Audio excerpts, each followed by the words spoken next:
They say the dead don't speak, but sometimes they leave behind whispers, in photographs, in letters, and sometimes in a pair of old sandals that remember everything. This is the story of Awa, a 22-year-old fashion designer in the heart of Dakar who thought she was just making clothes until the past came walking to her doorstep. Awa was raised by women with strong backs and quiet mouths, her mother always working, her grandmother Khadija fierce, silent, and filled with secrets. When Khadija passed away, no one said much, just the usual prayers. And then, life moved on. Until one ordinary Tuesday, Awa received a phone call. Her mother's voice crackled through the line. "They've cleared out Meme Khadija's house. There's a box of her things in the back.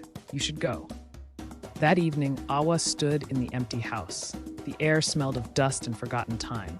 Cracks lined the walls like old veins. She found the box. Inside, some fabrics, photos, and then a pair of sandals.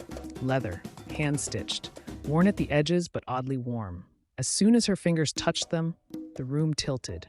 Her eyes rolled back, her breath caught, and for a second, time shattered. She saw her grandmother, young, running through a forest, barefoot, a baby tied to her back.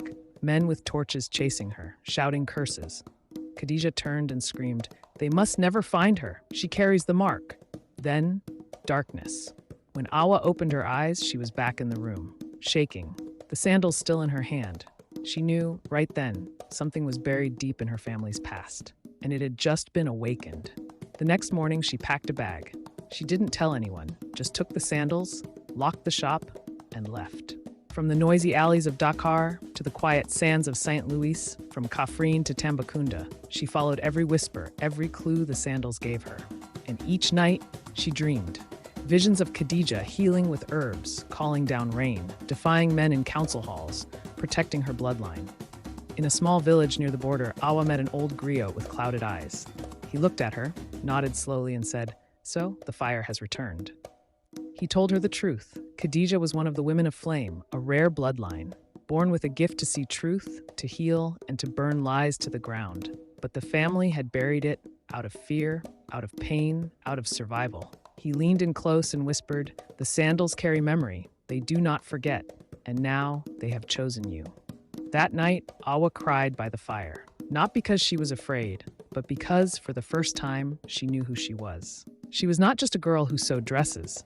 She was a keeper of legacy, a daughter of the flame, a bridge between the past and the future. When she returned to Dakar, she didn't explain where she'd been. She simply started creating a new collection, fabrics that told stories, colors that screamed, lines that spoke of strength, loss, healing, power. She called it the Line of Flame. People came. Some cried. Some said the clothes gave them chills. One woman asked, "Why does this dress feel so alive?" Awa smiled, because it was, because it remembered. Today, the sandals sit quietly in the corner of her studio, not for sale, not for show. They've walked through war. They've carried a baby to safety. They've held the memories of generations. And now they rest, knowing their journey is not over, just passed on. In every stitch she sews, in every design she draws, Awa carries her grandmother, the woman of flame, and somewhere beneath it all, a pair of old sandals keeps remembering, so the world never forgets. The Sandals of Dakar, inspired by the unspoken power of African women.